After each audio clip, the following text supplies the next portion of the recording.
Okay, so hello, welcome back to Degrowth Talks Barcelona. So this series of 3 webinars is organised by the Degrowth Summer School Barcelona. This year we're not doing a summer school, as we mentioned in the past talk, but I'll mention it again. Due to obvious reasons, coronavirus and restrictions with travelling, we've decided instead to organise this webinar online. It's open to anybody who wants to listen to it, and it will be available on YouTube to watch later. We're continuing off the project of the UK Summer School, Degrowth Summer School, who is organised by past students of our summer school in Barcelona. So it's been nice to collaborate with them and follow up on their webinar series. And yeah, we're also part of Research and Degrowth, which is an institution of researchers on the topic of degrowth here in Barcelona. And what else? I'll present ourselves. I'm Stephanie. This is Max. And Tatiana is here as technical support. So it's 3 of us organising this year's webinar series. And that's it regarding our project. So this webinar, we're going to be talking about community organising for solidarity. So we had a last panel that was about global protest, in which we spoke about different social movements in conversation, their potential for solidarity and alliances. This webinar, we're going to be continuing on this theme of solidarity and alliances, but exploring more in depth the role of community organising, looking at solidarity and alliances from the perspectives of grassroots experiences, fighting oppression in their local contexts. So joining us, we have 4 excellent speakers. So we've got Jaime Tyberg from the US, Madhu Bhushan from India, Boaventura Monjane, and Raquel Lima. I'll read a brief description of the panel, and then we can move on to the presentation of the speakers individually in their presentations. So the pandemic has revealed the need for solidarity networks that address the vulnerabilities of specific groups, often privileged, in a context of institutional, economic, and environmental injustices. This panel will be a conversation between grassroots organised based in India, Mozambique, and South Africa. This is Boaventura, Portugal, and the United States. We will reflect on the experiences of anti-racist and women's organising and community initiatives against economic injustices, as well as their role in building solidarity within local realities and transnationally. In doing so, we want to highlight the role of informal care networks and give voice to grassroots activists who put solidarity in practice. Okay. And also, before we move on, I will briefly introduce our format for the talks. We will be moving on to panel presentations right now. And then we'll have a round of reactions and comments, and you can post questions in the YouTube chat or tweet to us. So I'll be checking YouTube and Twitter. So please send us all the questions you have. And later we'll have a round of closing statements and a wrap up. So that's it. We can move on to the presentations right now. So the first speaker, Jaime Tyberg. Jaime is a Korean movement organizer based in Brooklyn, New York. She's a member of Nodutol. Sorry, fucking up the pronunciation again. Which is a Korean diaspora organization fighting for decolonization of Turtle Island and reunification of the Korean Peninsula.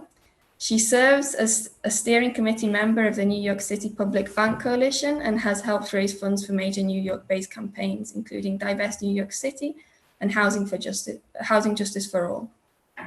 She founded a club for Black and non-Black Indigenous people of color interested in degrowth that now has nearly 600 members. Okay, Jaime? Good morning. I'm speaking from New York, so it's 11 a.m. here. I have about 10 minutes to talk about whatever I want. And this being a degrowth talk school, I feel like perhaps most of the audience, I'm assuming, are pretty aware of like degrowth principles and what degrowth means, but maybe wondering, what does degrowth look like in practice? And I feel like that's a question I get a lot. How do we practice degrowth? How do we organize around degrowth? Especially within the empire, right? And I'm really humbled to be on this panel with speakers from India, Mozambique, and Portugal. I'm feeling a lot of weight of responsibility being the speaker from inside the empire, knowing that we are the very last obstacle to world peace. So I just wanted to highlight 3 different campaigns that are ongoing locally here in the city and state of New York, and talk about how they are related to or aligns with and advances a degrowth-oriented society. One thing I love about degrowth is that as soon as I learned about the term and its ideas, I began to see it everywhere. Whether I was reading a book about disability justice or learning about imperialism and Lenin, there was just everything to me seemed to be degrowth. And I don't know if that's just like my like obsessive like framework, or if degrowth really does exist in everything, and we just have to look for it.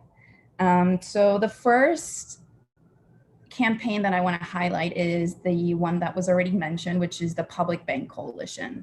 The Public Bank Coalition in New York launched in, I want to say like 2017 or 2018, and it's exactly what you would assume it to be.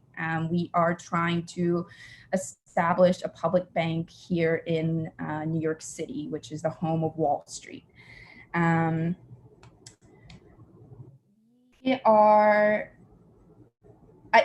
To me, this campaign is very much related to degrowth because in its essence, it is trying to transform the banking system, make the private Wall Street banking system obsolete, and build a new institution of a public finance or public ownership of finance. And if we are to believe that imperialism is, as Lenin defined, the monopoly stage of capitalism, which really begins when smaller middlemen banks are transformed into these larger monopolies, then I believe a campaign like Public Bank really helps advance us towards a degrowth society by dismantling those institutions that uphold and very materially finance imperialist projects and the growth project in general. And if we are able to interfere with that and do something similar to like what China is doing currently with their state-owned banks, and giving out like free interest loans to different developing countries that have been overexploited historically to build their own infrastructure and create their own access and create their own trade areas. Then, I think the more we can interfere with just the flow of capital, the better we're able to take us towards a degrowth society. So currently the the campaign is in the midst of pushing 2 different legislation at the state level and the city level to be able to establish a public bank. And we're really looking to international models because really the only one we can depend on in the US is the Bank of North Dakota, which, if you are not familiar, it is a state public bank. However, I think a state public bank is as good as the state. And during the Dakota Access pipeline fight in Standing Rock, the North Dakota Public Bank stood with the pipeline companies and said, no, this creates jobs. This is good for our economy, again, motivated by growth. And so we're really trying to look to other models around the world who've done this in a more like social justice oriented way. And really the goal is to radically transform the banking system. And I think it's getting a lot more traction now after the COVID-19 pandemic, and seeing as how the United States is perhaps like the worst performing country in dealing with and responding to this pandemic. And it is very much because every industry is privatized in this country. Every other place where they have been able to, like manage the pandemic or epidemic at a certain level is if they have, huge public cooperation and public ownership of industries, of certain industries. And I think we've also seen all the big banks like Chase, JP Morgan Chase, and other banks, rake in their highest profits during this pandemic. So that's one campaign that I think really speaks to degrowth in like a financial economic sense. The second local campaign that I want to highlight is to defund the NYPD, the New York Police Department, and also a campaign called No New Jails. In New York, there are currently over 92,000 people that are incarcerated by the state. One of the biggest prisons in New York City is called Rikers Island. And something about like more than 80% of the people are in there because they can't afford bail that was posted. So they haven't even been convicted of anything. They're simply there just sitting in prison because they cannot afford bail and are waiting for their trials. The campaign, the No New Jails campaign, really began in the fall of 2019, last fall.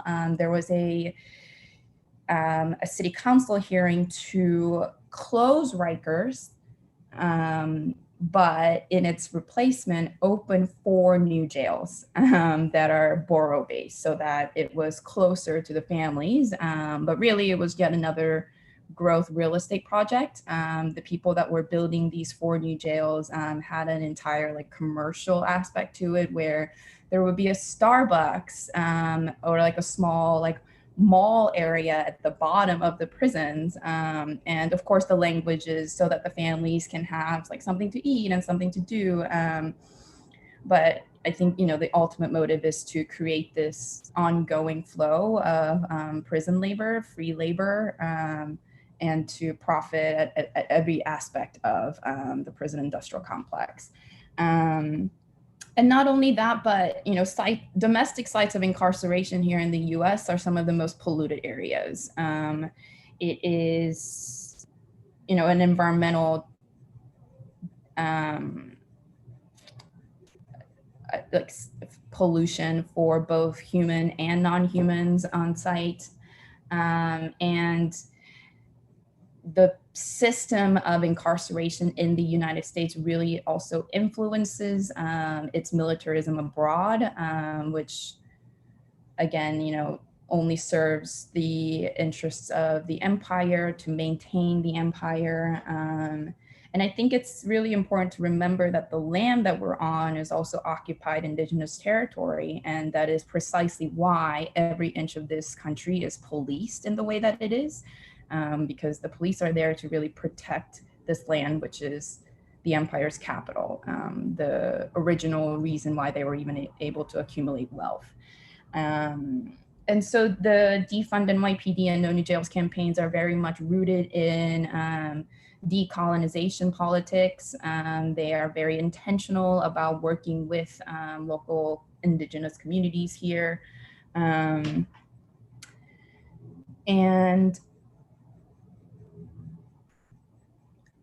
I don't want to say the campaign was a failure, because I think the process of base building and the process of organizing and the process of like expanding public consciousness around the role of the police and the military is a success in itself. But Rikers did not close. The 4 new jails are being built. Or will be built, and the NYPD was not defunded by even a single cent. The city legislator actually lied to us and said that they would be moving, like reshuffling like $1 billion away from the NYPD budget to go into the Department of Education. But we all know that public schools are highly policed. They're incredibly militarized. whatever funding goes towards the Department of Education. It really doesn't matter like which budget line it's in, because it all goes back to the police, because the NYPD is present in every single department and every aspect of our social life. But the campaign will continue, and I think it's been really, really successful in terms of changing the narrative around divestment and abolition and what it means to really transition beyond these growth institutions. And then the last campaign that I want to highlight here is the Cancel Rent campaign. Like the number of people that are incarcerated in the state of New York, there are now over 92,000 unhoused people in the state of New York. Before our governor, Andrew Cuomo, was in office, the average number of evictions per day in New York were just 4. I mean, that's 4 too many already. But since he took office, that number has gone up to 104 a day. That's 104 evictions per day. And this statistic is coming from before the pandemic. And with more and more people losing their jobs, losing their loved ones, unable to earn wages, we had over 25% of renters go on strike in the month of May. Now, most of them went on strike because they simply could not pay rent. And then, some part of them went on strike in solidarity with those who couldn't pay rent. And then in the month of June, that went up to over 35%. And currently, organizers have fought to put out a eviction moratorium, but the governor put out an executive order saying, and effectively ending the moratorium, despite the courts saying that the courts will not be open and evictions will not be heard. So there's just a lot of intentional confusion coming from up top, with less and less people able to pay rent, and less people able to work.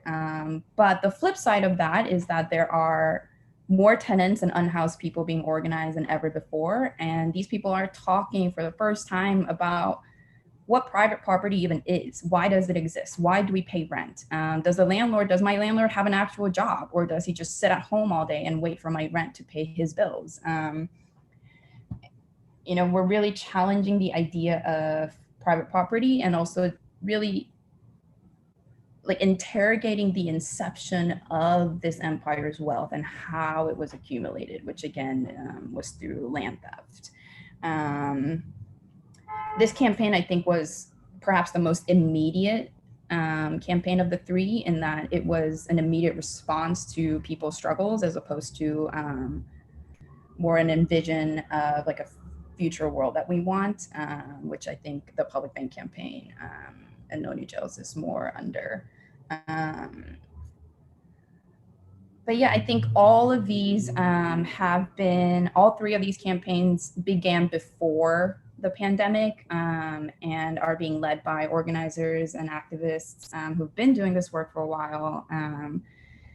And all of them, I think, are related to tearing down our current system and building new ones, which to me is what degrowth is about. And I think the pandemic is really activated more people than ever before. And so despite the fact that our cities are reopening to upkeep the market economy, despite there not being a vaccine, and despite the number of people being infected and dying just escalating, people are responding, and people are organizing, and people are moving together in a way that they haven't before, in a way that I haven't seen before in New York City. And I am hopeful for what will come out of this. And I'll end there. Or I guess the last thing I really want to end on is more a question that I would love to hear from the other speakers, is just on the function and the role of the state. All 3 of these campaigns engage with the state, and to a certain extent. Some are more aggressive and violent towards them. Some are more, collaborative. But ultimately, like, what does it look like for an empire like the United States to really degrow? And where does the state fit in, which of course must be demolished. So, thanks. Thank you very much, Jaime. So next speaker is Raquel Lima. So I'll just introduce you briefly. Raquel Lima is currently a PhD candidate in post-colonialism and global citizenship at the Center for Social Studies at Coimbra University. Her research interest focuses on orator slavery and Afro-diasporic movements. She published her poetry in several languages as a spoken word performance artist and has organized poetry workshops. She's now collaborating with the research project Post-Archive, Politics of Memory, Place and Identity of the School of Arts and Humanities of the University of Lisbon. During the pandemic, she has been involved in the Núcleo Antirracista de Coimbra as part of the anti-racist campaign for immediate support of Coimbra. Thank you. Thank you for this invitation. Thank you, Jaime, for your presentation with a lot of details of these campaigns. It's very good to listen, because I think the advantage of having such a great panel made of people from different parts of the world is that we can reflect on our differences. And before we jump to global comparisons, global conclusions and readings, I believe that it's really relevant to understand how the pandemic is acting in these different territories. So in my case, I will speak and I will focus on my experience during the pandemic in Portugal. And of course, this is a look from a Portuguese racialized person. I'm a Black woman who I was born in Lisbon, but I grew up in the peripheries of the city. And for me, thinking about the pandemic and the forms of solidarity it carries passes above all by recognizing the continuities implicit in Black and Afro-diasporic communities in this country. And of course, other racialized groups, such as the Roma communities in Portugal. So, and this is why me and Laís, when we wrote our chapter in the book, Pandemic Solidarity, we focused on recognizing what we called intersectional solidarity, which means the forms of solidarity that are, and campaigns that were or are crossed by the articulation of different social causes.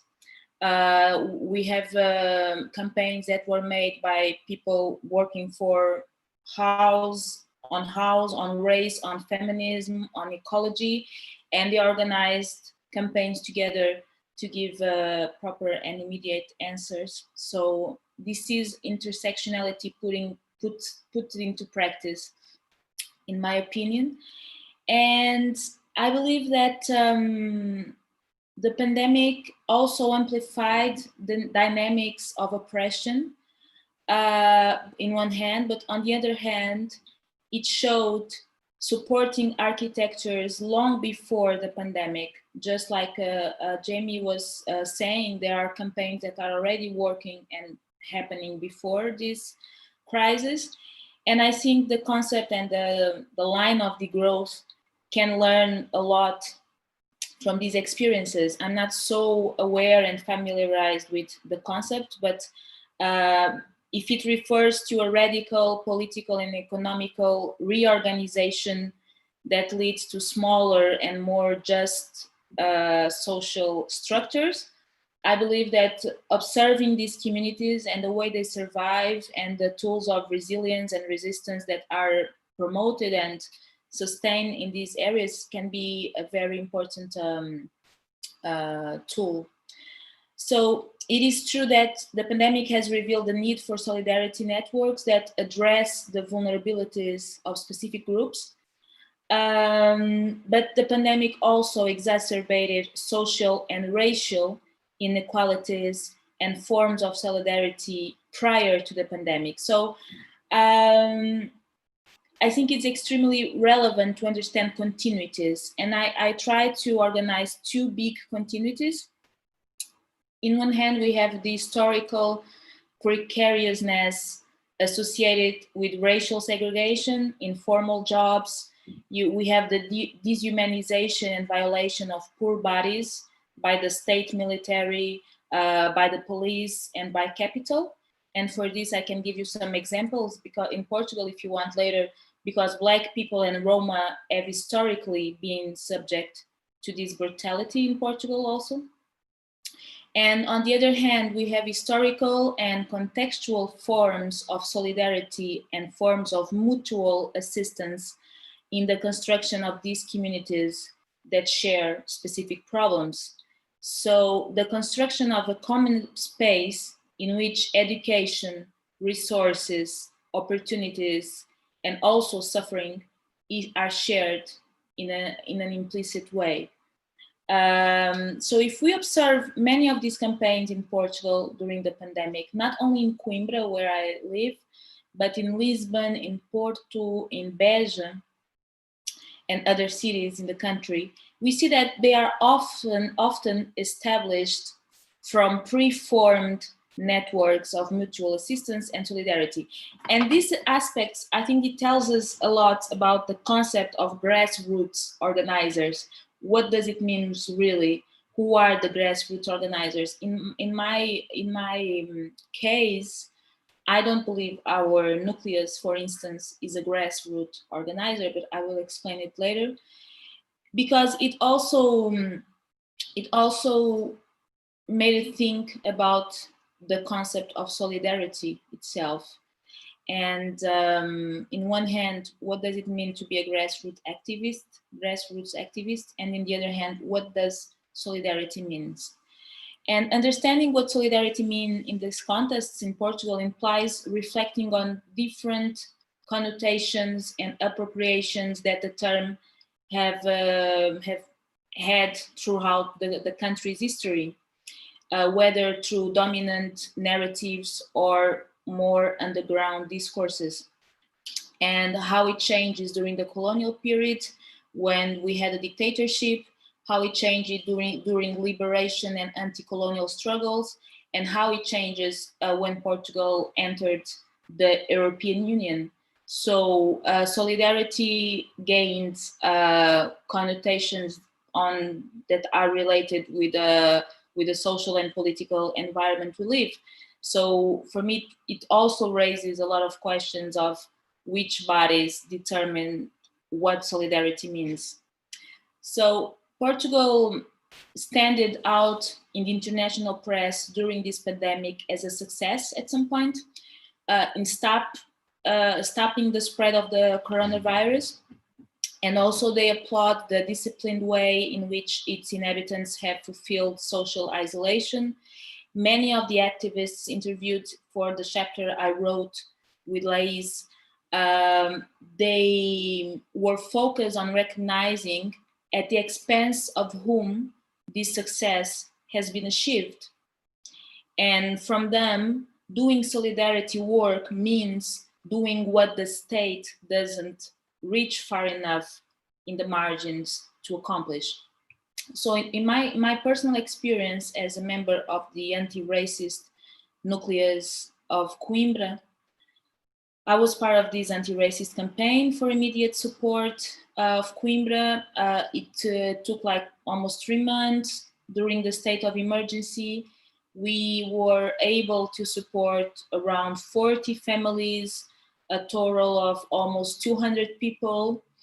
And most of the support being with basic food baskets, but some also extreme situations such as buying medicines or avoiding threats of eviction, which was supposedly prohibited during the pandemic, but it was happening in the real life. So at some point we understood that our objective had to be far from being present and sustain or help these families, but also to prepare a report to denounce the absence of the state, because there's clearly a big emptiness when it comes to monitoring and protecting racialized people in the city and in the country, and if you want, in the world.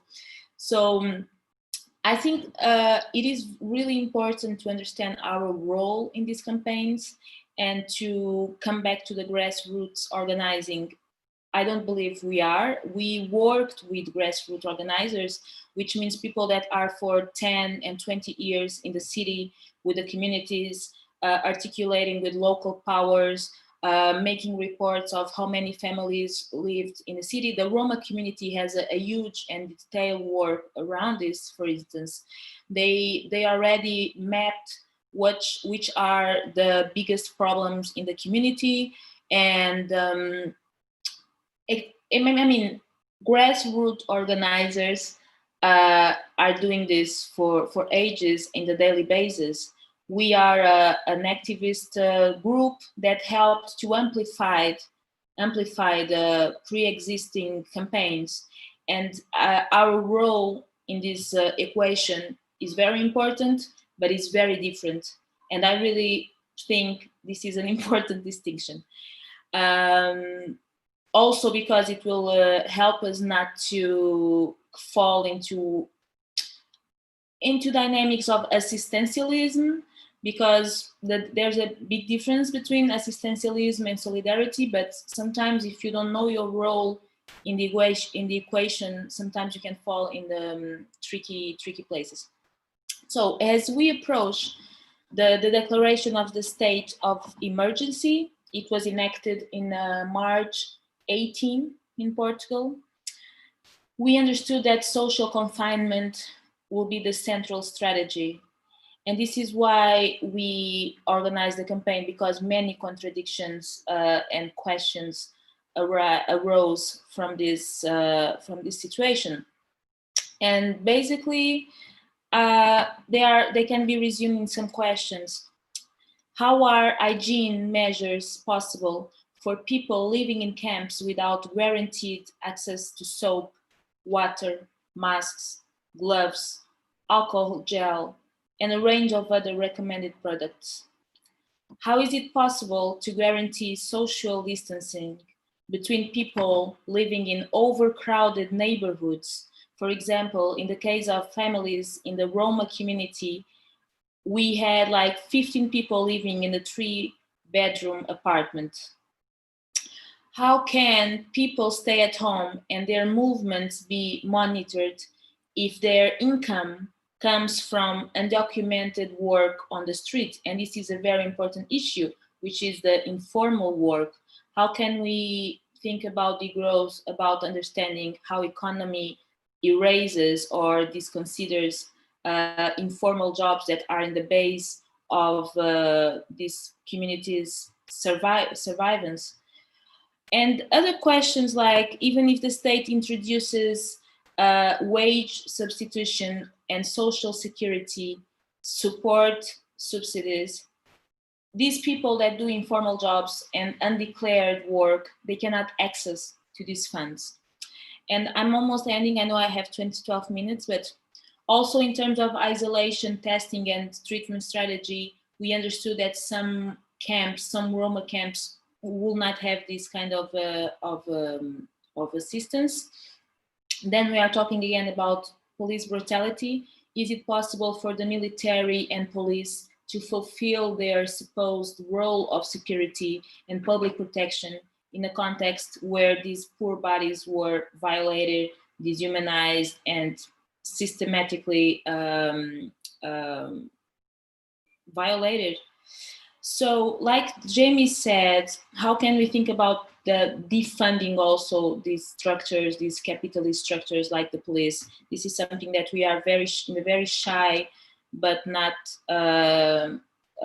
distractive way trying to elaborate, because the coronavirus, it's centralized the state as an important actor, but on the other hand, we understood that it would not be able to perform his function in regarding some specific social groups.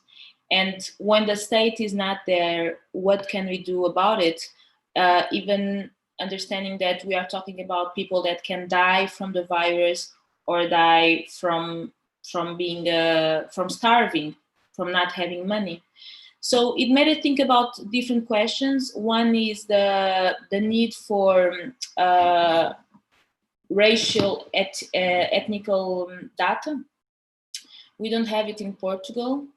Sometimes when we compare our situation to Brazil or to United States or to United Kingdom, we can understand easily how the number of racialized people are bigger. The number of infected and deaths are much bigger than the not racialized people.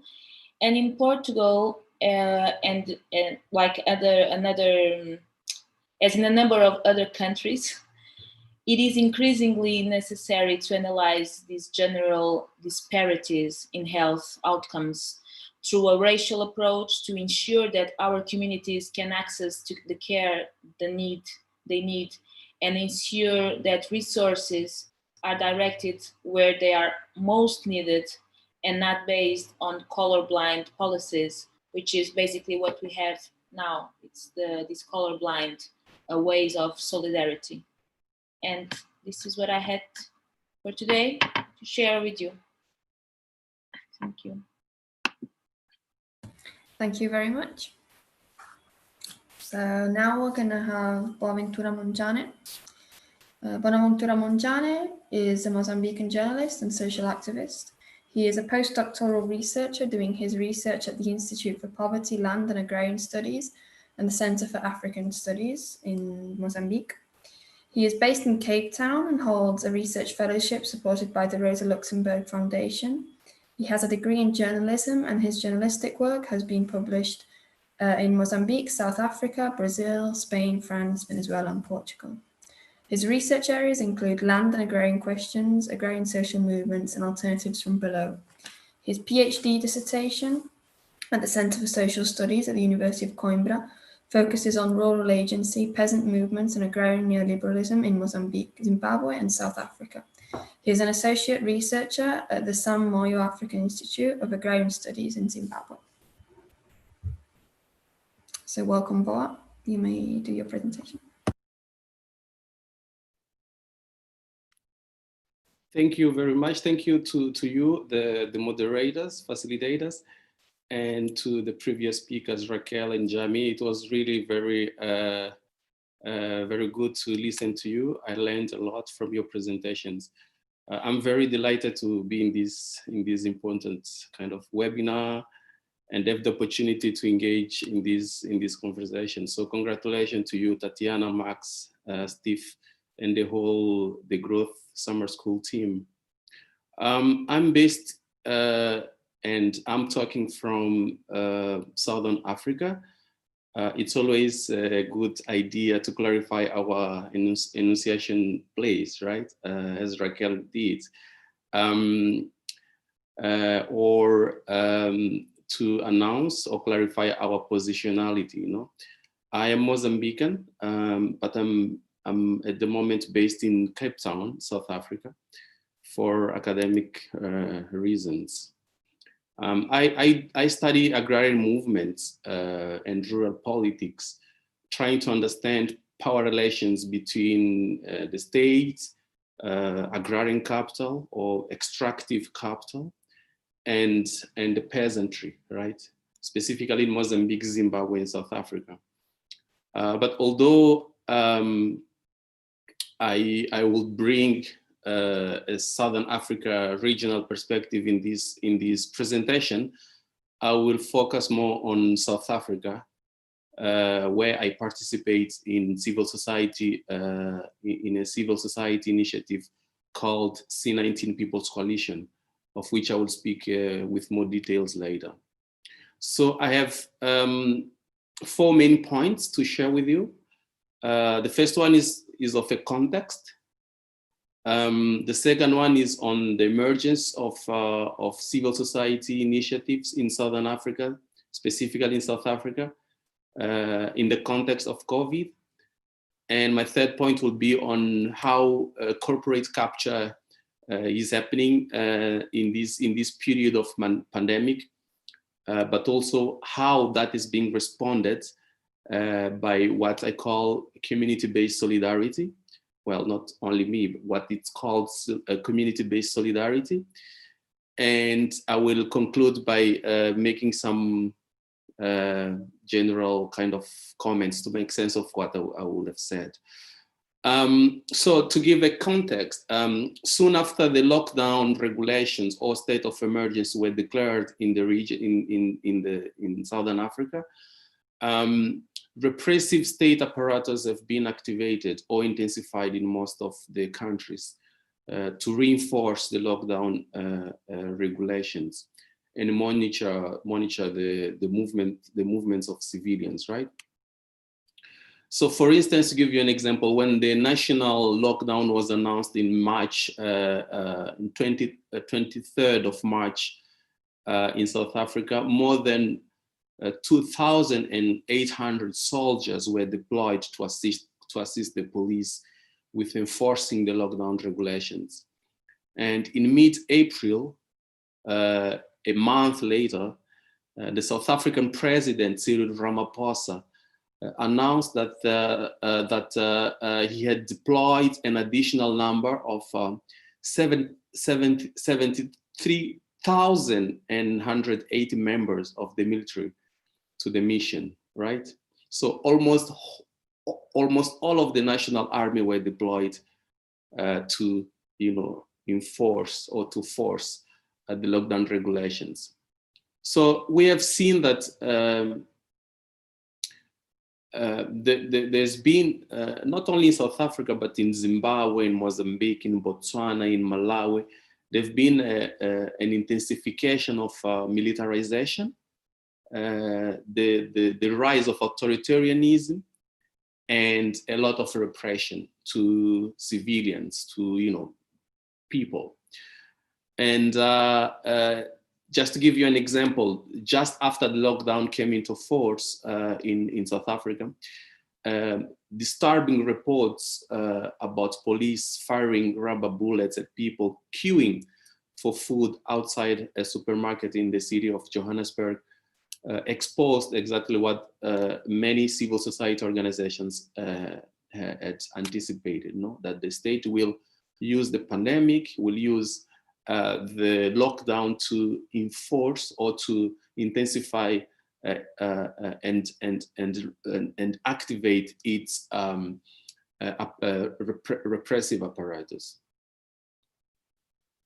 Well, while governments across the region were imposing state of emergency type of regulations, a number of people's coalitions have emerged in several countries, including community structures, trade unions, informal workers, civic and social movements, rural groups, and national and provincial NGOs across all social sectors. And this is something I will mention later, like it has also to do what Raquel said about the intersectional solidarity, right? We have seen groups, civil society groups that normally are not seen to work together, coming and build collective platforms. So soon after the South African government declared COVID-19 to be a national disaster, here there's a lot of classifications according to the level of the lockdown, right? It started to be national disasters, and then level 5 of lockdown, and those levels, increase and decrease according to what is happening. So after the government declared the state of the national disaster in March, civil society organizations soon realized that the announcement of that state of disaster could evolve into other stages, and that the state could, in the name of fighting COVID, intensify its repressive apparatus. And civil society was right about this, because in fact that happened. So a meeting was therefore convened by an outstanding local organization based in Cape Town called Chisimani Center for Activist Education. Approximately 100 individuals from 50 organizations across sectors, as I said, attended the meeting, and rapidly the C19 People's Coalition was formed. Someone said that we need to get mobilized quickly as civil society to monitor government actions and prevent human rights violations. So the C19 People's Coalition, in which I participate here in South Africa, currently has 18 thematic and provincial working groups. The working groups organize themselves and take different structures and dynamics. It's very decentralized, very autonomous. There is no rigid structure. So people from different regions interested in different issues organize themselves in working groups. So each working group defines its activities within the lines of an action plan that was agreed at the beginning. And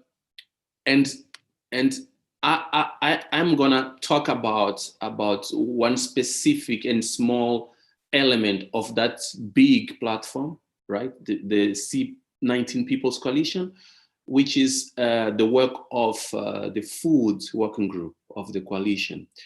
And by doing so, I'm going to talk about food politics and community-based solidarity. And I think this is the core of my presentation, although it's going to be very brief. So the context here is that in South Africa, corporate agribusiness controls the food system, right? So in fact, South Africa is number one country in Africa that has a lot of concentration in terms of food production. So you have a lot of few farmers controlling the majority, controlling 80% of all productive lands. And of course they control the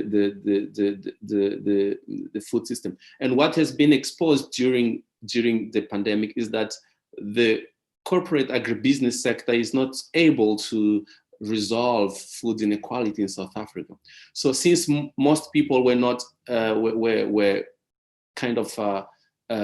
were not allowed to go out to sell in the streets or find ways to earn income, there was a lot of cases of hunger hunger in South Africa, and that exposed the incapability of the corporate agribusiness to solve food inequality. So like agrarian inequality was exposed to a great extent. But of course, the other element is that of this is that capital is not in quarantine, right? While people are forced to be home, forced to be closed in their houses, capital is circulating, capital is working, capital is accumulating, and a lot of grabbing is happening at the same time. So a lot of informal spaces or informal sectors were illegalized by the state in the name of fighting COVID, but it was captured by corporate agribusiness system.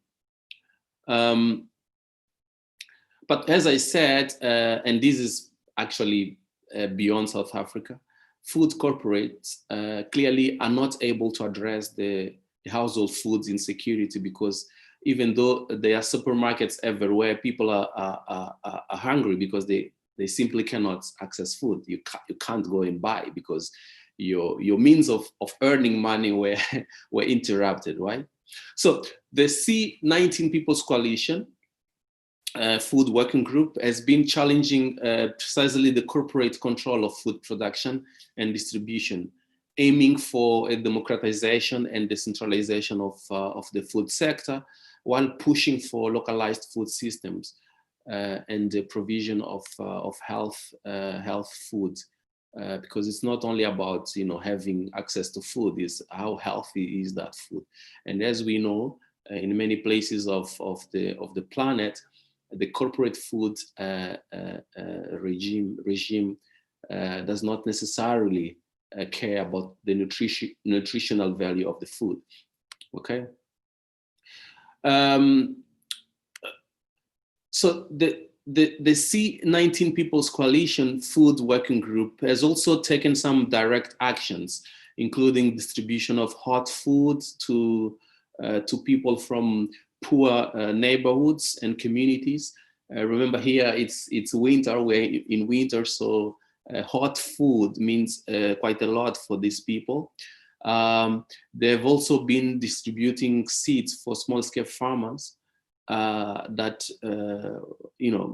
because of the pandemic and because of the disruption in their income and livelihoods, they could not acquire seeds and other agricultural inputs. So there's been also the distribution of seeds and inputs. I don't know how much time I have, but I need 2 to 3 minutes to wrap up. Cool. So my last point has to do with how do we make sense of all of that, and which has happened not only in South Africa, but across the region, the Southern Africa region. And in my view, the civil society networks that emerged around COVID are not only focusing on the pandemic, they are actually seizing the opportunity, right, to radicalize demands and thus push for a restructuring in the balance of forces between the state, right, because they're challenging the state, capital because they challenge capital, and society, in finding a kind of a more balance, right, between those three categories. And if you read the plan of actions of these civil society networks, or their founding documents, or their political statements, you realize that they're actually pushing for a transformation of society that goes beyond fighting the pandemic. So here we have an opportunity of, a political opportunity for, intersectoral civil society groups in urban and rural areas, in industrial and farming sectors. We have a platform here that may, in my point of view, offer, right, the possibility of a more stronger social movement in South Africa and in other countries that may be important in making sure that issues of democracy, of participation, of citizenship, take a step forward and beyond the pandemic and beyond COVID. I would leave it there and look forward for the conversations. Thank you. Thank you very much, Boat. Okay, so now for our last speaker, Madhu Bhushan. So Madhu Bhushan is an independent activist, writer, researcher, and occasional filmmaker associated with Gamana, a women's collective, and the Sieds collective since 1983. Apart from being involved in crisis intervention, campaigns, and movement building vis-a-vis issues of gender and human rights, she has also been associated with the Haki-Piki and Iruliga tribal communities around issues of livelihood and land. She is involved in other organizations and networks on issues related to peace, justice, and fundamental rights in the context of current challenges in India. So welcome, Madhu. Hi, everybody. It's a bit disconcerting to speak on a webinar which is across continents, because Jaime started off by saying that it's 11 o'clock there and it's 9:30 here in the night. So we're spanning different time zones. So it's disconcerting but exciting at the same time, that it opens up, technology opens up these possibilities that we can sit and have these conversations. But on the other hand, like I was saying, you can't see the people whom you're talking to, so that also kind of makes me wonder, we've already had 3 speakers and excellent speakers, intense speakers. So who's awake to listen to me? So you also begin to wonder that. But anyway, thank you all of you for really very enlightening presentations. Jaime from New York and Raquel from Portugal and Boa from South Africa. Yeah, I guess and it's good that each one is coming in from their own kind of positions. So it makes it very disparate. Because I too will be coming in from, I think, yeah, more or less what everybody has been speaking about, which is really trying to understand how in the time of a pandemic of this kind, what are the questions it raises? What are the questions it raises about the vulnerability of the economy that we have seen almost collapsing? And the strength of local networks and groups, and I think that is why, in a way, what you all have said, the need for solidarity networks that address the vulnerabilities of specific groups, and highlighting the role of informal care networks. I think this is a very important perspective. And so I will be speaking to this from the kind of work that we've been doing in a very local sense, extremely local. So I will be bringing in the very, very city-based local perspective, since I am also part of an organization that has been involved with doing a lot of grassroots work for many decades. I've been around for many decades. So we've been doing grassroots work for many, many decades. And we've also been working with a lot of networks and organizations, on larger issues of, gender rights, human rights, peace, justice, et cetera, et cetera. Yeah, so it is from, and I think Steph has also has already given a bit of an introduction to the work that I've been doing with the women's movement as well. It's because that really is the base from which I come. So what I would like to speak about is what we have been doing here in Bangalore. So it's as local as that, to what has been the response from a city like Bangalore. And it's not just a city, it's almost a metropolis. It's really at the hub. It's like the IT capital of India. So it has seen the worst and the best of globalization. So with these huge malls and the IT industries and at a scale of development we've never seen before. I mean, Bangalore has seen in the last 20 years a growth that we hadn't perhaps seen in 60 years. So what has this pandemic done to the city and to the workers who really built the city up, and the workers whom we never saw, except when the pandemic broke and all the privileged people retreated into their homes to save themselves, and the rest were left to fend for themselves on the streets. And that is when you really saw the workers who really built the city come on to occupy the streets. And then you realized what a vast, chasm there was between these two worlds of people who were trying to protect themselves inside their homes and people who were driven to the streets to really to look for some way to live and to survive. So it's a city of these two contrasting, realities. So before I talk about the actual work, I'd just like to foreground two contextual issues vis-a-vis, our learnings, because I think it's important. And I think first is, because it is a degrowth panel, it is to look at, we have to look at the context, as I said, which, as I've already spoken, the context of growth and globalization, because I think when you look at this development model, or this whole, which has come from the empire, as Jaime was saying, this whole model of globalization, which has led to much grief, because it is obviously based on economic progress and growth that is so consumeristic, so impersonal, so hegemonic, so homogenizing, and not to say alienating and divising. And it is in this context that the concept of degrowth really becomes so important, especially when you see that all these pillars, that have supported this model of growth are really crumbling. Maybe it's just momentary, maybe it'll recover, but I'd like to celebrate its crumbling at the moment, honestly. because although it's coming at a great cost, but yet we do see that these pillars of growth are really crumbling, because free market, it seems, has just been locked down. Globalization has come to a grinding halt, with mobility across borders totally, restricted. And of course, including our wonderful Prime Minister, who has been talking a lot about localization in despair. But of course, it's a totally different notion of localization that we can talk about later. Consumerism has, practically kind of closed down, because our malls are empty. You have these huge malls in Bangalore, and none of them, though it's opened up now, but nobody goes there to buy anything anymore. Businesses are just shutting down.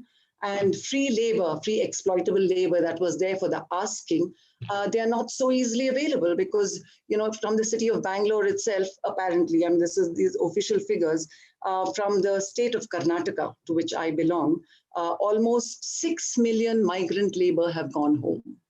6 million, that's 60 lakhs. Okay, of migrant labor and that is a labor that has really sustained this economy. So you can see a number of, businesses, restaurants, all the new industries really shutting down and closing down for lack of labor. So livelihoods have crumbled, and employment is really at an all-time low. And you see that all the money that this model of growth had really generated is literally virtual, So it has done nothing to sustain living economies that actually nurture communities of solidarity and care. And in fact, in a very, perhaps in a very ironic way, it is these smaller communities that are able to survive, which are those which have really lived on the basis of agriculture. Like, just to give you an example, some of the migrants who have gone back, from here, like they say that we'll go back because we want to go back to the safety of our families. And we have some land, some little lands, and we can grow our own food. And that's all that we want. We came out here to earn a livelihood. We came out here to earn money. And when we don't have money, why should we be here, living in this sphere? So we prefer to go back, and whatever we grow, we will eat and we will survive. So it's really the survival of that very, very local economy that is really sustaining the most vulnerable communities to whatever little extent that they have. So what has happened really is that in the last, the lockdown was imposed here in India in March, like in every other place, I think around March 24th, and it lasted for more than 2 months. And 2 months, and where everything came to this abrupt grinding halt. Okay, so you had that on the one hand as a context, for the work that we're doing, and on the other hand, what we have been witnessing in India is this huge wave of cultural majoritarianism ever since the right-wing government came to power. In India we have a right-wing government which came into power in 2014. So you have had this sweeping tide of cultural majoritarianism, what we call the politics of Hindutva, which in a way is deepening the fault lines of patriarchy, caste, and class. So you have the politics of cultural nationalism, and then you have the deepening, kind of fault lines of patriarchy, class, and caste, and communalism, which is really eating up the very insides of our country.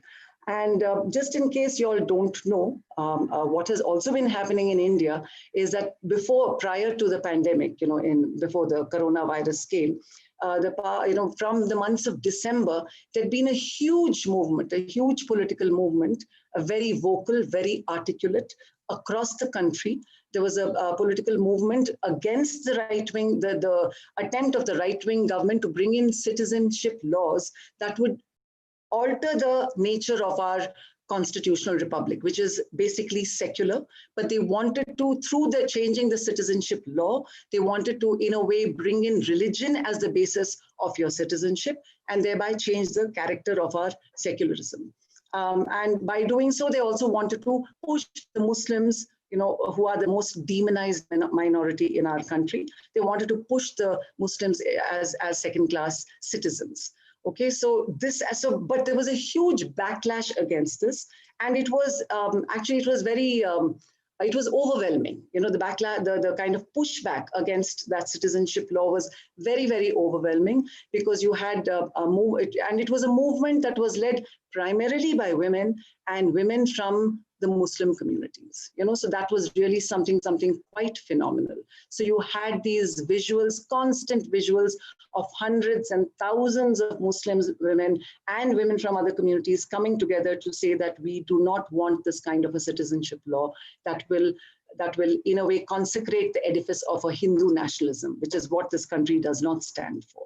So there was this powerful movement that was there, and which the government could not really beat back.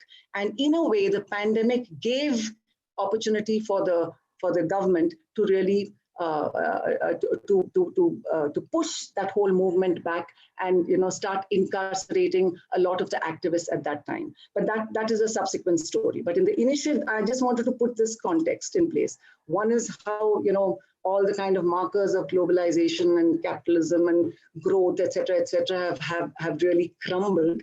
And on the other hand, how you had this wave of majoritarianism that was upon us, and the government has every intention of continuing with that agenda in spite and despite the coronavirus. So what has happened is, in the past few months, what we have been seeing is two contradictory strains, you can say. One is that the state has been using the pandemic to systematically consolidate its power and divisive politics. But it is also a moment in which new and more human solidarities have been created at a very, very local level, which in turn has given rise to new possibilities. And I think in saying this, I also echo what many of the others have also been saying, that this is a moment that is terrible. It appears to be very bleak, but it also opens up different kinds of possibilities. So in this context, am I going? You must tell me what time I have. I will, yeah, I can go on. Yeah. Okay. So like I said, when we started intervening from our organization, and we started working with other groups, we realized that we had a huge crisis on our hands. And it was not just a health crisis at that time. It was a huge humanitarian crisis, because like I said, the workers and the daily wage earners, and as Raquel was saying, the kind of communities that we have in India, what is social distancing? It's laughable. When you have a 6x9 room, in which 6 people are living, what kind of social distancing can you have? And then in the first wave of the lockdown, you had this huge repressive apparatus of the state through the police that was literally beating people back into their homes and beating people, off the streets. So our whole thing was, you're beating them back into what? Into those little homes, where there's no social distancing possible, and you want them to wash hands. Who has soap, who has sanitizers, who has running water with which you can wash hands, 20 times a day. So what is this notion of, public health that is really being pushed down our throats? So without kind of providing the kind of infrastructure for it, what is a public health infrastructure that has been put into place? These were the concerns. And in fact, the lockdown was supposed to be, effected to build up a public health infrastructure. But at the end of 3 months, today, when you're actually having the epidemic hitting us in the face, the public health infrastructure is just incapable of, coping with the kind of virus and the way it is really, wreaking the kind of havoc that it is. So anyway, so in the first few stages, like I said, how did these new solidarities get built? I'd like to really, speak a little about that at the time of the pandemic. So, and the kind of issues, what were the issues that came, and how did we respond? So one is, of course, one is the way the workers were affected and impacted. But I'd also like to speak here a little about how women were impacted. Women, and especially women from the marginalized communities, women from sex worker communities, women, trans communities. I think these are all especially vulnerable communities. And I think we also saw, as a women's group, we saw an increase in domestic violence. We not only saw an increase, but we saw an intensifying, because there was no recourse to any kind of, support. women couldn't move out. They had to face the violence. They couldn't escape from the house. So it was like a double whammy. Here you're being pushed back into the house, and here you have the violence inside the house from which you cannot escape. So, we had to kind of deal with all of this and to try. So in that sense, what we did do was, use we used WhatsApp, we created WhatsApp groups, and we brought in, some of the counselors, we brought in lawyers. So we used technology to create these kind of communities of solidarity with which, could reach out to the women. And of course, we were also working on the ground in many of these places. So you had that little bit of contact with the women, also face-to-face, personal contact. So, so that was one kind of vulnerability. And then, of course, like I said, the larger issue was that of the workers, and was that of the daily wage earners, and was that of food, was that of extreme food insecurity, because overnight you don't have jobs, overnight you don't have income, and the migrants don't have any savings. The migrants, bring in a lot, they earn money and they send it back home. So they have no cash in their hands. So at least others who have local networks of support and care, can take a loan, from their neighbor or from their friends or something. Or if their neighbor or if their landlord is throwing them out, they can say, you please give us another month's time. But as again, I think Raquel or I know Boa was talking, you had also this huge phenomena of, workers being thrown out of their houses because they could not pay their rents. And there are no local networks of solidarity to really to help them through that point of crisis as well. So what we did was we formed a lot of online networks of solidarity, because it was 2 months of lockdown, so nobody could really move around at all. So we formed these online networks, and we formed neighborhood communities. So both. So we had both neighborhood communities and we had online networks, and it was actually.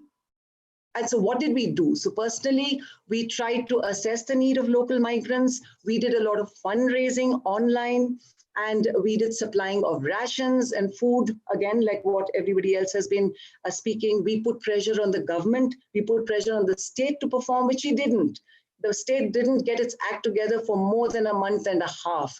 And for all that time, it was the civil society organizations that actually reached out with rations and food to the workers. And we also, we were also helping lawyers, file cases in the court to ensure that, that the state implemented many of the orders that were being put in place. And then, of course, over the past month and a half, we have been trying to help the migrant after the lockdown was lifted. Many of the migrant workers just wanted to go back home. And so you had this, again, I don't know whether you all saw it, but in India, you had this massive visual of, thousands of migrant workers just walking back home. And this was even during the lockdown, because they were so petrified, they were so fearful, they had no money. So they just packed all their bags and whatever little thing that they had, and they just started walking back home, thousands of kilometers. So we also tried to get the workers, to get trains, free trains for them to go back to their homes, etc., etc. So what was some of the main, like I said, the main learnings that we got from it? I'll just quickly go through it. So one, of course, was that we countered what we had to counter. We had great moments of extraordinary solidarity, as I said, because, people really came out and helped, and people from the privileged classes came out and helped, and it was not charity. That was the one thing that we saw. It was not charity. People really saw that there was some great injustice, in which they were in a more privileged position. And then you had the workers who were out on the streets. So you had huge numbers of middle and privileged people who really came out to help. So on the one hand, you had that solidarity, but on the other hand, like I said, the state has already sowed the poison of, Islamophobia. So you had a number. The other thing which I want to also mention here is that as part of these networks of solidarity, you also had a large number of Muslim organizations that had been very involved in the anti-citizenship protests. A lot of them also came out into the relief work. And so you had thousands of volunteers from the Muslim community who were really putting their lives out on the line. And then there was this pushback from the society also to say, oh, these are Muslims, so we don't want to accept rations which are being given by Muslims. So, we had to face a lot of Islamophobia, even from the workers, to say that we will not take rations, we will not take food that is being supplied by Muslims. So you have to counter that as well. That was the negative part of it. But then, as I said, you had all these other local networks that really grew very, very strong, and even political. To just give you a small example, I stay in the locality that I stay, where we're not really organized locally. We managed to organize. I put out in the local Facebook, we put out a help, saying that we need help for rations and for this thing. And we had so many people who came forward to volunteer to help the migrant workers. And not only did they help the migrant workers in terms of food, in terms of rations, but they also came out to protest. We also organized 2 local protests, and the local, people who never had been involved in political work, they came out, to be part of this public protest. So there was a politicization also that happened, and then you also had a strange kind of, I think there was a question that was raised, was how did you work with the state? I think Jaime raised this question, earlier. How did the state, how did you work with the state? On the one hand, while we have this very warlike relationship with the state, of course. But on the other hand, at the local level, we were also able to, work with the state too. And the state too, in fact, worked in many in fact, local officials started becoming like activists, in a way, because they were responding to a very local problem that they could see face to face, in a sense, and they could see the intensity of it. So you had many, of the administrators and people in positions of power also behaving like social activists. So which was a very welcome kind of change. We're always working in opposition to, but in these little instances, we also kind of did, work together. So I will just end with what was the learning for us. The learning for us, I will say, like we have, in India, you have the two ideological counterpoints. You have Ambedkar, Dr. Baba Saheb Ambedkar. I don't know if you all have heard of him, but he is the one who has really given voice to the Dalits and to the lower caste. And then you have Gandhi, who was the kind of this thing of non-violence. So Ambedkar always criticized the local. Because he felt the local or the village was he called the village a sink of localism, a den of ignorance and narrow-mindedness, which is true, because that is where all these fundamentalisms are bred, whether it is that of caste, whether it's that of communalism, or whether it's that of gender. It's in the local that all these are also nurtured and have their roots. But on the so his warning was well taken. But I think Gandhi saw the transformatory potential of interdependent local neighborhood communities. So I think it's between Gandhi and Ambedkar that we also can see that yes, while the local can be a site of great repression, it can also be a site in today's context, when new localisms are being formed with a kind of global perspective. It is the local that really gives space for these more enduring forms of human solidarities. Yeah, thank you. Sorry. Thank you very much. So we've got lots of questions from YouTube and they're all very good. So I'm going to try and mention 3 of them right now. Some of them, like the last one, I think has already been addressed partly, but anyway, right, we'll start. So this one is directed to all the speakers, but maybe I'll perhaps direct it more specifically to Jaime, who has touched upon this question in her presentation. Do you or the organizations you're affiliated with develop and work with a theory of change to help guide your work? If so, could you share a bit about them? If everybody else feels like sharing their theories of changes, they can also do so too. I'll move on to the second question now while I'm at it. This question was also directed to everybody, but maybe, anybody, I think maybe Raquel Lima might be a good person to answer this one, but again, you can comment on it, anybody who wants to. Do you think we can build on momentum of mutual aid groups that have emerged in the context of pandemic? How do you think we can build on the momentum of mutual aid groups that have emerged in the context of pandemic? And then the final question, again, same theme of strategy, I guess. Do you think there is a potential in connecting the struggles that have been talked about on a global level, and what could it look like? Or would you see the necessity of to focus all energies on the local or national level? So maybe I'll direct this to Madhu, who just in the conclusion now, you've actually already touched upon this point. So I'll leave the panel to you, and yeah, let me know if you want me to repeat the questions. It was quite a lot, but yeah, I don't know who wants to speak first. Perhaps Jaime. Yeah. Yes to the theory of change. No, I don't know if I have any readily available to share. I know that like each, my organization has one, and I know that anytime we enter into a coalition with others, we also develop one of our own together as a coalition, depending on like whatever campaign we're working on.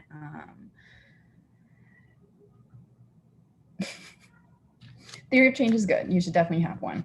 You should know how you plan to win what you are trying to win. And then did you want me to answer the public bank one now? Yeah, you can go for it.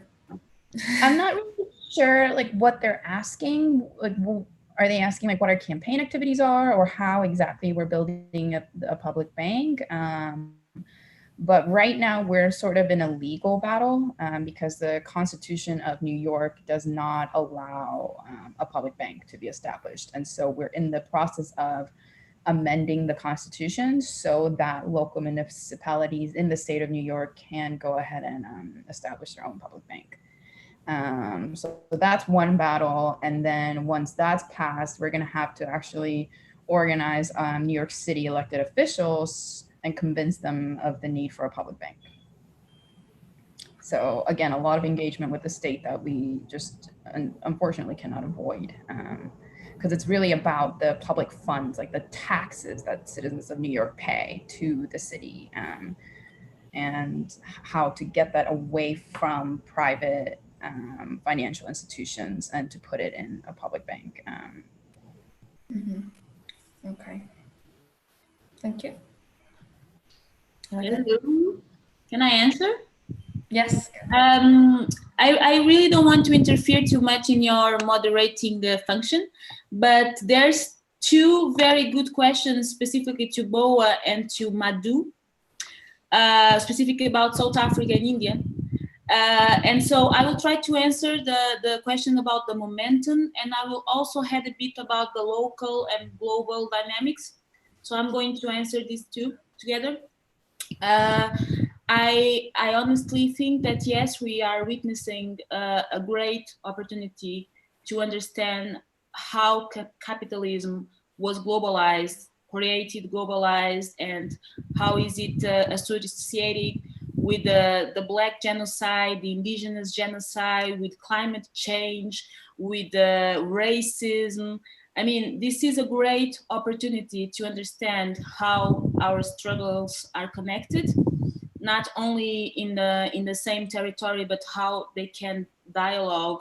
I was listening to Madhu, and for me, it talks to me directly and to our struggles here. And the nature of these problems about creating structures that don't recognize ways of existence, ways of working, ways of living, ways of being in a community, different paradigms of what is to live and to survive. So this is clearly a way of showing us that we are subjected to the same mechanisms of oppression. And what I feel is important is to have this kind of talks we are having right now, and to do it in a very responsible way, because now lately we have been watching a lot of lives and talks like this. This is exactly what we need in terms of sharing our knowledge and producing our knowledge from the basis. But we have to do it in a consequential way with some kind of sequence. What can we get out of this experience? How can I be in contact with Madhu to understand how can we promote other things? And what I feel is that just like capitalism, the ways of organizing these kinds of platforms are being too exhaustive and overwhelming and in the consumist way. And suddenly social networks are exploding with information, and we don't have life to so much lives. And I've been saying this. So I believe, yes, we have an opportunity here, and the fact that the extreme right movements are growing up is completely related to the way we are dealing with the pandemic. If we think about the Black Lives Matter movement, it comes from an historical context, just from slavery, but now it arrived to a moment that people are understanding the value of life somehow, because if we see these brutalities happening again on TV, on social networks, George Floyd died in front of everyone. I mean, people are very susceptible, but also very aware of what life means right now. So of course we can try to profit this situation, but the dominant classes are always trying to occupy these moments also in a very smart way. So I don't know, how can we start? I think locally is basically the possible way, in dialogue with other parts of the world, but focusing on the local, otherwise we go crazy. I think sometimes it's about your neighbor, it's about the person in the next door, but trying to understand how your neighbor is struggling with the same issues like people in South Africa, like people in India, and why is that happening? I don't have any 100% solutions. What I believe is that what we are doing is important. To meet you all today is important, and it gives us hope, and it gives us the it makes us believe that we are in the right way to try to change, in the micro level, then to the macro level, macro level. Can I come in? Okay, I will comment quickly almost everything, including questions that I was asked directly, and those that I was not asked directly. I wanted to comment on the issue of the theory of change. I personally don't like that concept. I mean, it's not like I don't like. I have no issue with it. It's just that it feels to me, it sounds to me a bit formal and rigid, and if complex societal issues have formulas, and it depends on how you apply the formula. I think that the issue here has to do with class struggles, and this concept has been abandoned in our civil society and social movement debate. But this is the core of the issue. I think the issue is between those who have and those who do not have, between those who are in positions of power and those who are not. And I think the transformation of our societies will have to be done through the uprising and agency of those who do not have, those who are not allowed to participate. And of course, here I like a lot concepts of, like Madhu also mentioned, concepts of communalism, participation. People have to actually be citizens, and being citizens everywhere, in China, in Mozambique, in the States, or in Guatemala, means people have to be part of the decision processes of issues that have to do with their lives, right? Has to do with their communities, have to do with their neighborhoods, with their countries, cities, and so on and so forth. There is a question about alternatives to repression. This question is a bit, as if there is nothing else that can be done for people to act, in a way that are not exposed to the pandemic. I think here people have to once again be taken as citizens that are responsible. They know what are the dangers.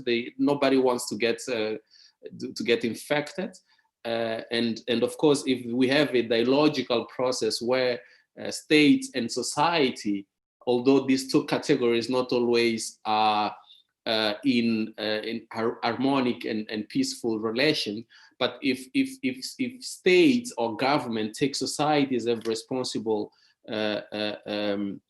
part of the countries, then we don't need police, we don't need soldiers, we don't need bullets, we don't need force, so that we can have a collective action towards a goal. In this case, will be towards minimizing the infections rate of corona. So definitely repression is not an issue and should not be in the equation. And on South Africa, of course, what we need in terms of policies, but also in terms of concrete action, because I mean policies alone do not change anything. I think we need land reform and agrarian reform. This means that land should be redistributed, corporate-driven agriculture should be dismantled. We have to support not only in policy but also in resources, small to middle-scale farming mechanisms, and the country will need to build food sovereignty. Now, there was a question. I think Raquel is right on saying that this moment, if in one hand we see it as a possibility for us to articulate our to synergize as citizens and as civil society groups. Capital is also articulating itself, and the sectors of society that are exclusionary and fascist are also organizing themselves. So this is a moment where everything can happen and every side can take advantage of it. I think it's our goal as the poor, as the marginalized, as the Black, as the women, as all segments of society that are being excluded, should strengthen their alliance, build more collective responses, and be careful in order not to separate our, create division among our struggles. And I think there is a question that I would like some of you to respond, which is related to how the growth can be used as a solution to reconstruct lives that have been disrupted in the context of pandemic.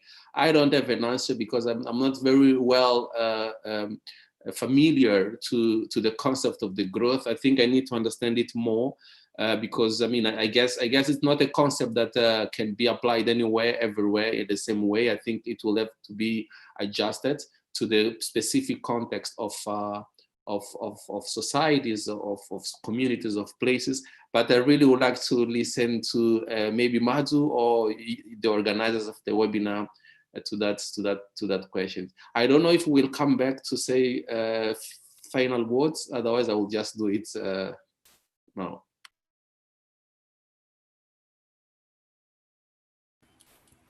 Yeah, we have a bit more time before going to the final words.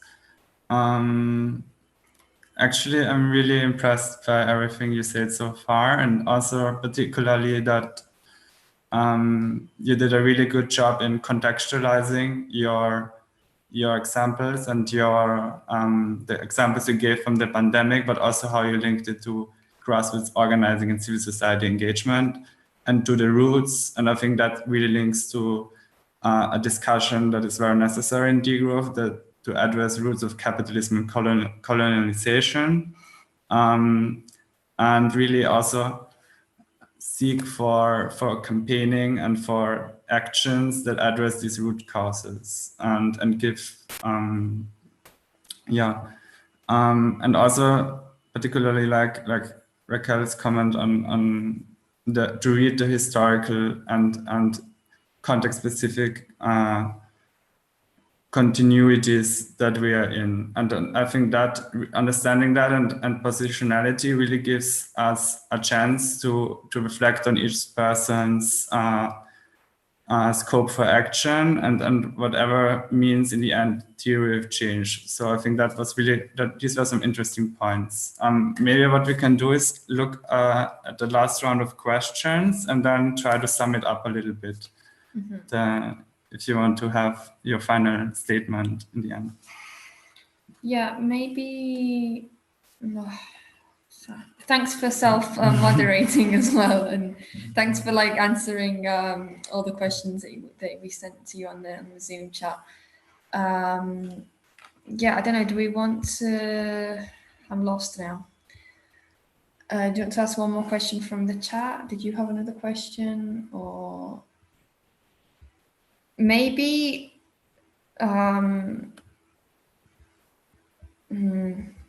No, there are too many questions. I'm lost. Max, help me.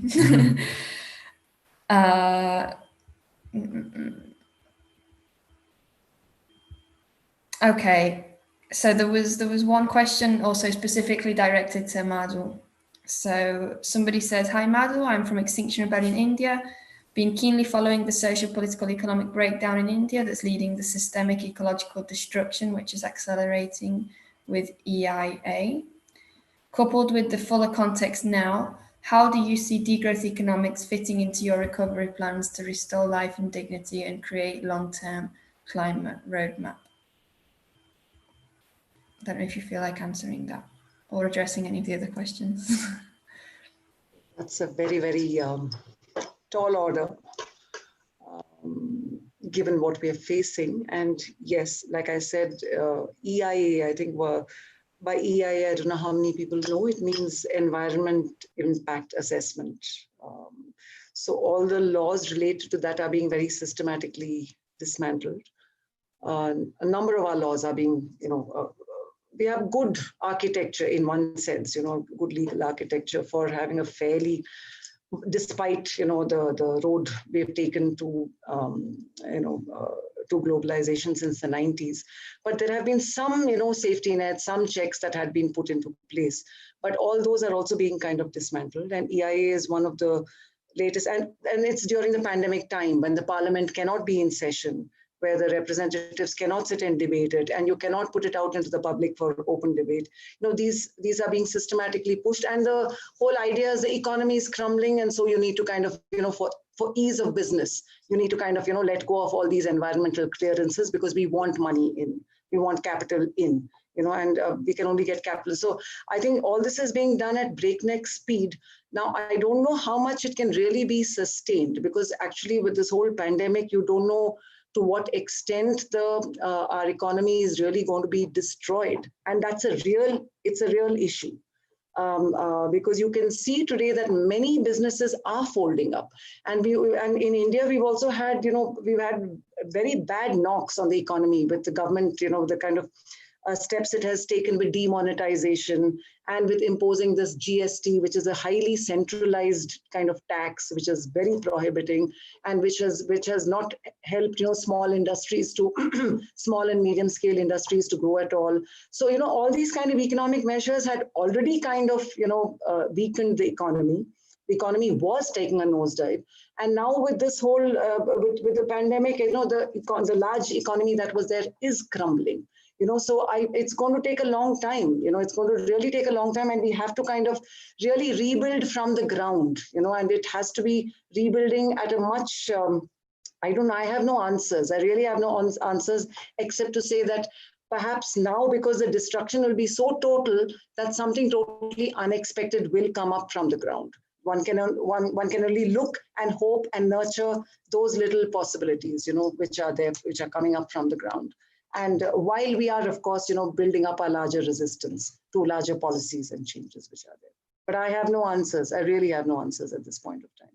Just dealing with the everyday is overwhelming, and we don't know what kind of economic system we are going to wake up to, 1 month down the line, 2 months down the line. We don't know what it's going to be like, because livelihoods have been so fundamentally dismembered, It's very desperate, the situation, actually. It is very, very desperate. Garment workers, thousands of them are out on the streets. There's been one protest that's been happening in Karnataka for more than a month and a half. Hundreds of women are out protesting because the garment industry just closed. So how are you going to recoup? And all the jobs that had been opened up in this new global sector have all gone. Whether the lower class that had kind of gone into the middle class, that whole economy is shattered. So it's going to take a lot of repair work.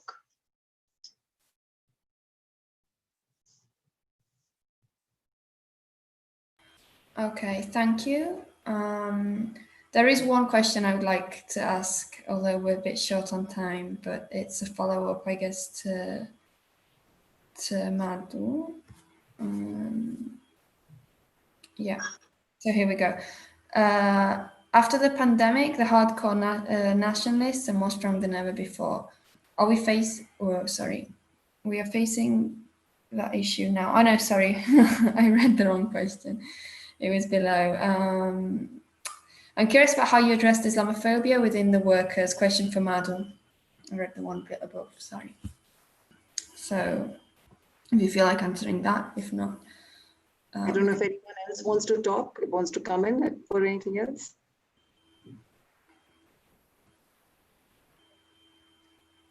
Otherwise, I will just briefly speak about it. Like I said, it was very disturbing to confront Islamophobia even within workers. You know, like so. Finally, we tried. Like this was much of it was on the phone, so we tried saying that this, you know, try to argue it out, try to rationally listing it out, but it was very, very difficult because, you know, and many of these workers come from the northern states, which are very, which is a heartland of Hindu nationalism. So there's a lot of, you know, brainwashing that has been happening already. So, but I think, you know, there was this, you know, in fact, even from some of the unions were saying that, you know, it's not just that we just go and give relief. You know, you must also have a discussion with the workers to say, why have we come to this? You know, what is the kind of policies that have driven us to this? What is this, you know, whether it's economic policies or whether it's the kind of culture of communalism. And communalism is very different, Boa, from what, you know, in India, we call communalism as a kind of fundamentalism. You know, it's not the communal kind of living together, but it's communalism is a kind of fascism. It's a kind of, you know, the Hindu nationalism, what we talk about. So, so it is, so so we have to have some kind of a political education, I guess, you know, because now there have been new ways in which we are also working with workers, in a sense. You know, there have been new kind of bonds that have been built with workers, where you're not looking at workers only as labor, but you're seeing them as, you know, people who could also be farmers, who could also be, you know, they have other kinds of occupations also. So in a way, maybe we have to start rebuilding our, you know, the way we unionize also has to perhaps change. You know, the kind of relationalities we build also have to change. The way we conduct discussions and discourses perhaps also has to change, because we also must understand why has this kind of a thinking got so much of a hold. You know, we need to understand that, and this is amongst workers who are very deprived. You know, so why is it that it has taken such deep hold? So we need to kind of, you know, also not just, perhaps this has also shaken up many given truths about our own ideologies, not only the ideology of capitalism, but our own ideologies. I feel somewhere we need to also question the way that we have been doing our politics, you know, and perhaps maybe this has given us a chance to relook at our own political organizing. You know, how do we organize? What is the basis on which we organize? Yes, class, caste, you know, communal, yes. But is there also something like a deeper humanism that we need to appeal to?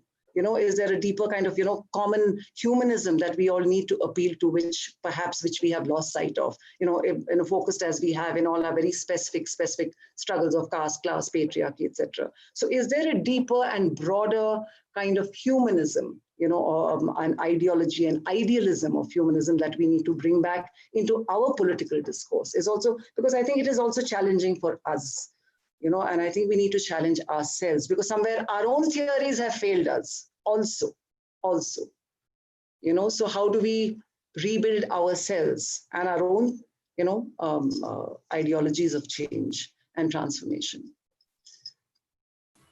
Okay, thank you very much. So I think Max actually wanted to ask something. Do you want to go forward? It was more like a topic that would be interesting to maybe close up a bit this conversation, because like what pathways do you see for like connecting a bit to this notion of solidarity across struggles, across not only the grassroots movement? So what do you see as a possible step forward for connecting a grassroots perspective on solidarity to something that more like engages more people that are maybe not politicized, not involved in this grassroots struggle at the moment. Besides something that is reduced to like existentialism or privileged people just clapping on their balconies as a form of solidarity. So I was wondering, like, do you see any form of like scaling or increasing these forms of solidarity? If there's some thoughts about that.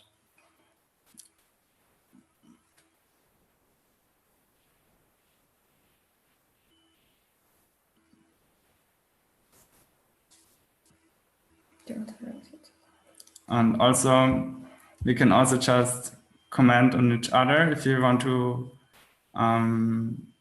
say something before we stop.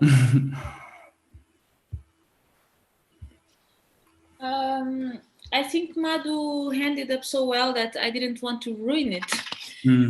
This issue about remaking of humanism, I think, yes, is the basic struggle. Besides the common oppressions that we are used to talk about: race, gender, class, ethnies, etc. Of course, we are talking about what connects us as part of this humankind, which is being alive. If we want to finally find what's connecting us, is how it is to be alive. And so if you're asking me about scaling the forms of solidarity, I would love that people that clap their hands in the balcony, they understand that, yes, there are people dying even before the pandemic, and there are people that cannot stay alive even before the pandemic. So I'm not saying it's not a form of solidarity. As far as I know, it was really a motivational way of people dealing with all these changings, and even some music in the balcony. In the book Pandemic Solidarity that we launched, we have all these kind of examples from Italy and other parts of the world. But privileged people need to lose their benefits, and in my opinion, they need to understand that the way they accumulate benefits is completely exponential, parallel to the way people are dying in other parts of the world. So all this shift of humanism that Madhu is talking about also implies us to understand that the way we are consuming is killing people. And what shocked me the most was that right after they opened the state of emergency in Portugal, you had huge lines of people to buy in Zara and Primark and, to buy stuff. So sometimes I wonder what we really learned from this experience. What are we learning from this? Why are we putting our masks in the floor? So yes, I believe that we need to really think deeply about what does it mean to be alive in this planet, because the pandemic connected us in a way of saying we are all in this planet and we are all suffering from the same issue. So yeah. Okay. Is that it? Yeah. Okay, thank you very much. So if you have any closing statements, you can, now's the time. Boa, did you have something you wanted to say? I also don't want to ruin what Madhu and Raquel said, because it was very powerful. I just wanted to mention two small, brief things about the fact that I don't think that the world will be changed by the goodwill of those who are in power, or by the goodwill of those who are privileged, right? I don't think that should be our focus, to allude to those people to change minds or to change the way. We have to transform it ourselves by force. When I say by force, I'm not saying by violence or by, using weapons and stuff like that. But I believe that people's agency will have to be the priority of our struggles, and we have to make it ourselves. We are on our own.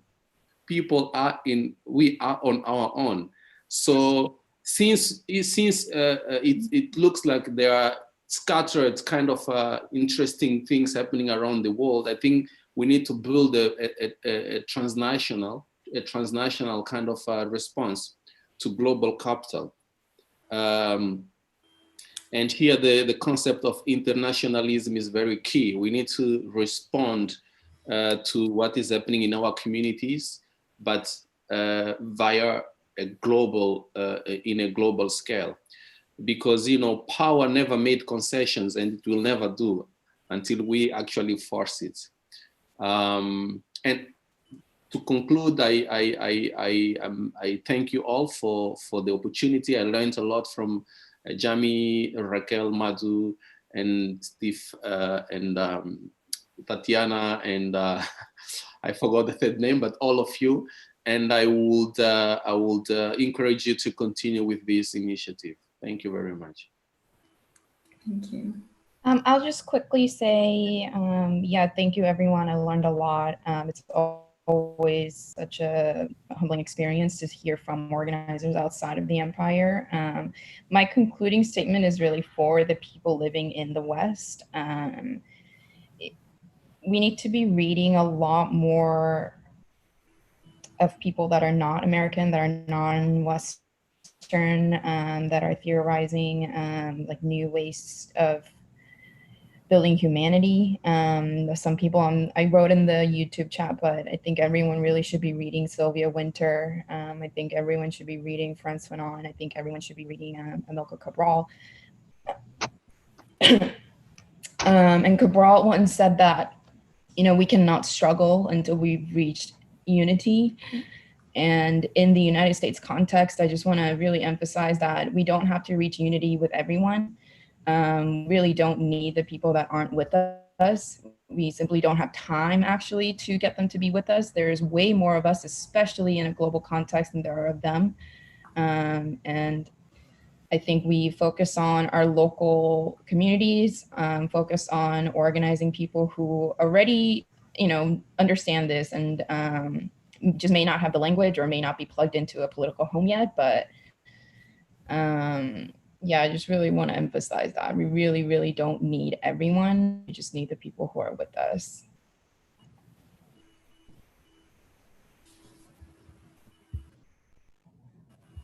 Thank you very much.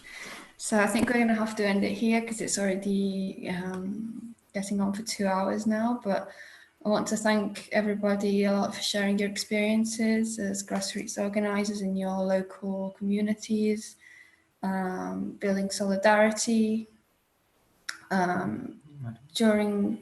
Madhu. Oh, sorry. Madhu, did you want to say something? Do you want to make a final last statement? Sorry if I interrupted you. Just got the message on the chat now.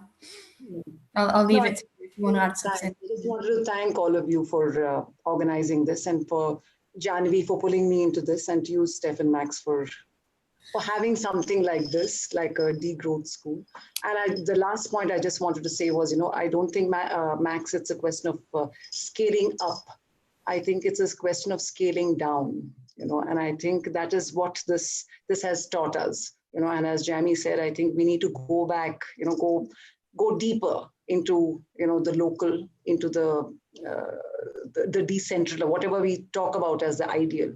I think that is where we need to go. We need to go deeper into the local. I think that is where we will find our answers, because there we will find that there are people, the communities that we all work with, I'm sure, who really live in spite and despite the state. And the state has become such a humongous monster, but there are people who still live in spite and despite the state. And it is from these people and these communities that I think we need to learn a lot. And there is, we need to scale down, I feel.